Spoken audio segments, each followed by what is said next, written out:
Alright guys, so we got old Blue, whatever we want to call her, out a couple weeks ago as a backup sled. Always like to have backups for everything we do here. This sled has been really good to us, but it only starts good in the super cold, which luckily right now it's like 12 degrees out. I don't know why it doesn't start good when it's warm. If you guys know, let me know. I put a half a bottle of seafoam in there, and I'm trying to run it through the system to see if I can clean the carbs out, because it runs good once it's started. You know, always keep backups to backups. If this machine broke down, we didn't have a backup, we'd be stuck back here. None of our machines for the summertime could really get out of here right now. So let's see if this bad boy fires up.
Crazy, that green one, I had to pull it 30-40 times when it was warm out. So I don't know, it's not like doesn't run bad or bog down or lag or anything once it's warmed up, once it's running. So let me know. We're gonna go put some of our cameras back up. We got 3 cameras that are run on solar and they're dead, and we charged them up last night. So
back to the cabin. I'll put these up. Okay. And then I'll go do a lap.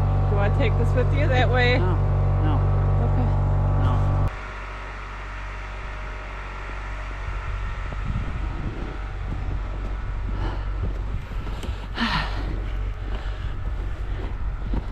Sure is pretty, right guys? It's so cold though. I'd rather have the snow all the time in the winter than the grayness and blah. At least the snow makes everything seem a little brighter, right? What do you guys think? Got a little bit of blue skies, got some sunshine, it's snowing out. It's a beautiful winter day, although freezing.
Hey guys, good morning. It is a chilly one today. 12 degrees outside and not gonna get much warmer today. So we got a problem. Last night I went to start our generator to run for a few hours to charge our battery bank up, and it started good. It was running. I tilted it up just a tiny bit, well, like a few inches, and it just quit running. I thought, okay, maybe some gas flooded into it, but I don't know. It just won't start. I don't know what happened to it.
Heck yeah.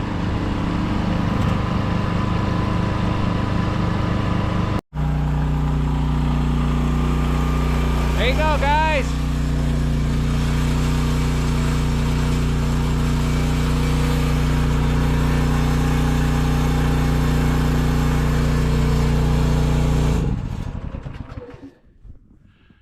Whew. There you go. See, it's always something stupid. Not always, but a lot of times something stupid. Just the oil was low. I checked the oil last night and I pulled it out of there and it was all dirty, but it had it on the stick. I didn't wipe the stick. And I did the same thing this morning and it had oil on the stick. And I cleaned it off and put it back in there and nothing on the stick. So apparently it just got wet from when it ran last, or got, you know, covered in oil from when it last. This thing's due for an oil change, long story short. So I'm gonna run it for a little bit, run it for an hour, get it nice and hot, and then dump the oil out of it and put some fresh oil in it. And I'm gonna pick up a spare spark plug too. So leave it out here, let it run for a little bit before I put it back in its resting home so I can change the oil. That's happy. That makes me happy. That's $1,100. We were gonna go buy a 5,000 dual fuel Predator with remote start, and I didn't want to spend that money. We just made a big purchase about a week ago. We made a big purchase, something that I don't ever do, and first thing I've ever done in my life. So we're gonna dump money at that and not spend money on stuff like this. This is essential to wintertime off grid. I feel kind of bad because my first year of solar with our little tiny solar system, I made all these videos, and it works for the weekend warrior. These small systems for a couple days, they'll collect enough sun and take care of people for 3 or 4 days if they go up to their cabins. But when you're full time in it, or you're here for weeks on end, like we're here 80 to 90% of the time, we go downstate for a weekend here and there to hang out with family, you know, family gatherings. But we're dependent on this generator this year. We just got more sun that first year or something, and like I said, that first year we weren't here as much. We were still here, 50% of the time, but now we're here most of the time, and we love it. But no sun for 6 to 8 weeks now. Like I said, 5 minutes here or there. I feel like I should be getting a little bit of charging from this, but our solar panels, it's so cold out, and our solar panels are, you can see them over here, they haven't been cleared off by the sunshine in a month. Like, they just have a layer of ice on them, and we need just a bluebird day to melt it off. And we could scrape it all off, but we're not getting any production out of that anyway. I mean, scraping that off isn't going to do much. Maybe I'll scrape off the bottom row and see if that changes anything. Let's do that real quick. So guys, another funny thing. I know I just throw random stuff at you because I don't collect my thoughts and have a story for you. I just tell you as it goes. But I was worried about all the snow accumulating here from the solar panels when we brush them off.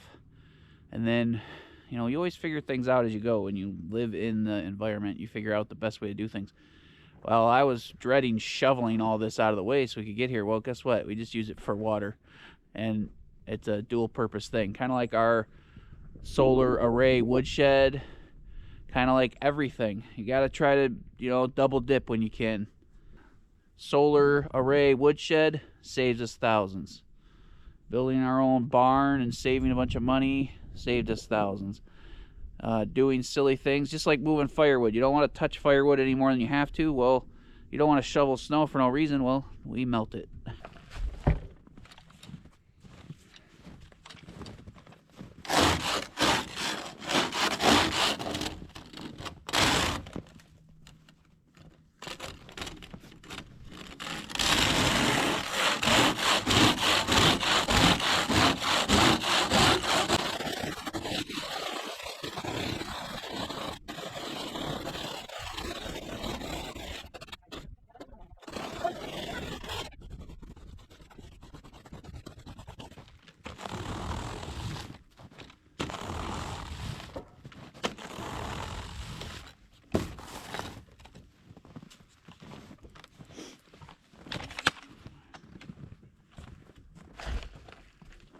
All right, guys, so I checked I can't reach the ones on top. Those are getting 140 volts, and this is getting 180. So an extra 40 volts covering out, scraping off that ice. It's still not producing enough amps to get much charge. The light's blinking, the little charge light's blinking, but when I hit the arrow and go check certain things, or check the charge rate on the inverter generator, nothing shows up. So no charging via the inverter charger, but let me see if the app shows what the solar input is. It should. It would show like 11 watts. Yep, 50 watts. We're only using 97 watts right now because everything's off inside the cabin. So 97 watts, we're producing half of our power consumption. 48 watts out of that 3600 watt array. So anyway, I'll keep an eye on that, guys. So generator's fixed. So I guess we just saved $1,100. I was glad I checked it. Always check your oil for low oil sensors. You know, I had spark. We had fuel getting to the carb. So it had to be something silly. And it was. I didn't think, I checked it last night, but there was oil on the stick. So I just didn't wipe it off good enough, I guess. So anyway, all right, we'll see. Maybe Jen and I will still go buy a generator to have a backup, but I doubt it. $1,100 is a lot of money. We could spend $800 and get the little bit smaller one that's pull start, but it doesn't have a 30 amp TT30 plug on it. The 5,000 watt peak, 3,500 watt, or 3,000 watt, I think it was 3,500 watt constant, had a TT30 plug on it. So we wouldn't have to buy adapters and do that. So anyway, guys, we got stuff to do around here for a little bit. I will catch up with you in a little bit. All right, guys. Generator's been running for a couple hours, pumping a little juice into the batteries. Batteries are kind of low, but it's a little sunny out too, so we're getting a little bit of charge from that. So I'm going to turn the generator off now that it's warmed up. We're going to change the oil, then work on the mini cabin. Let's do it.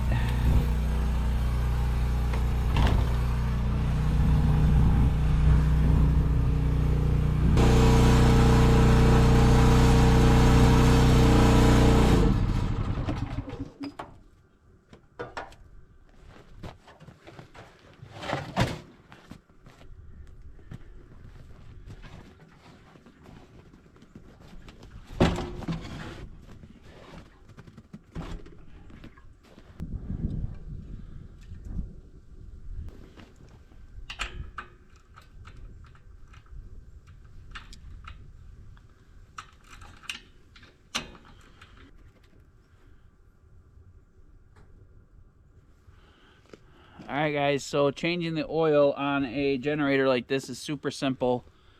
Just like your car. I know people get intimidated by stuff, but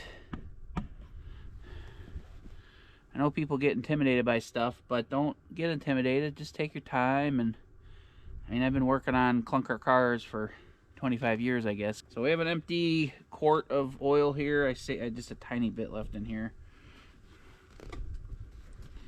We're going to dump the old oil in that. From the generator.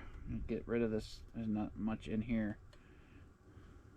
Oh, here's your dipstick right here. Right here is where your dipstick is. Right here where your oil comes out. Right here. Oil comes out right here. So I already loosened this with the wrench.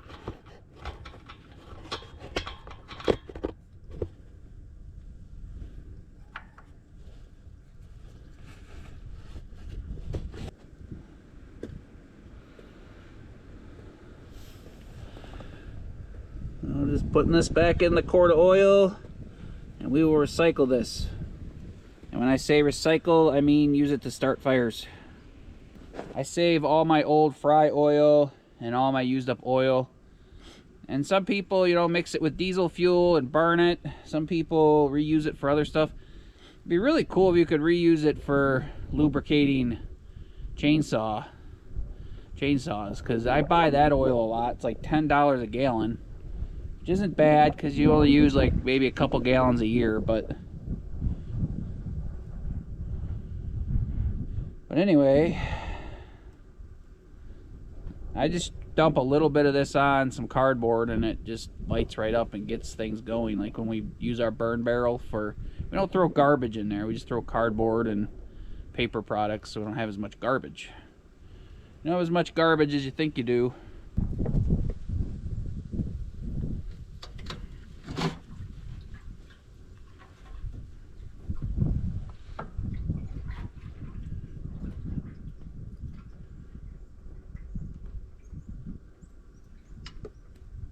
At least the oil's warm and feels warm on my hands. It's been so cold out. It's been really cold out. It's been in the teens for like a week. It's gonna get colder and colder for the next few weeks.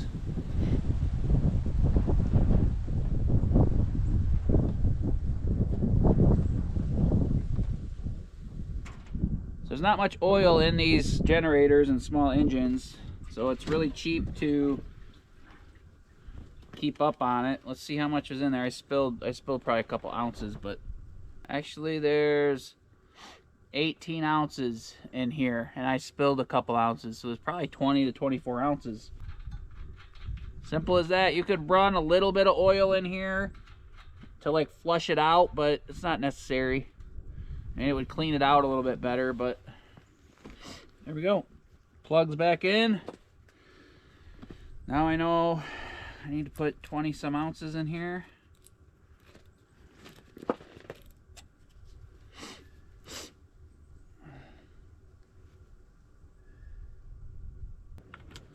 Alright, that's about 20 ounces, so let's run it for a little bit and get that oil mixed around and see how much more it needs.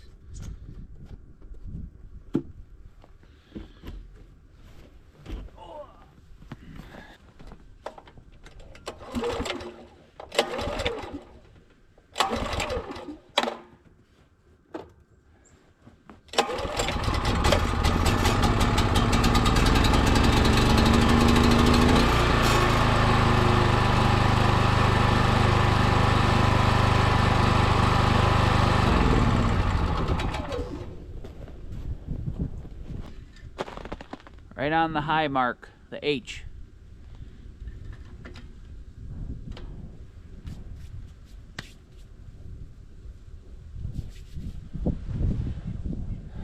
Cool beans.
Alright guys, safe and sound. Had to get this couple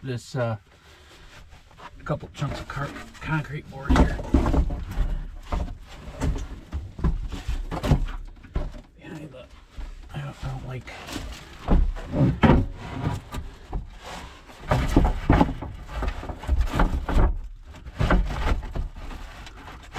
Little piece of concrete board right here, closest thing that's flammable. But the exhaust comes straight at you guys, so this little area gets kind of warm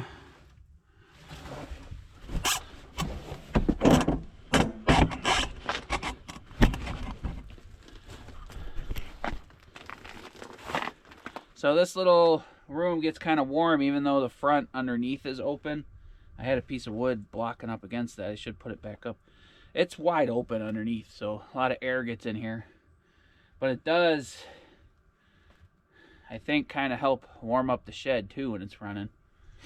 But the shed stays pretty warm, guys. The shed, it's been in the teens now, and I think the shed has just dropped below freezing in the teens. Like when it's in the 20s and high teens all day, it stays warm in there because the inverter, the new all-in-one inverter, runs all the time. It burns 100 watts, which you have to keep that in consideration too if you're thinking about getting a unit like this. But that heats the shed. Now that I have that thick rigid foam board and it's pretty airtight with the new door insulation, it stays pretty good. So anyway, yeah, back on track.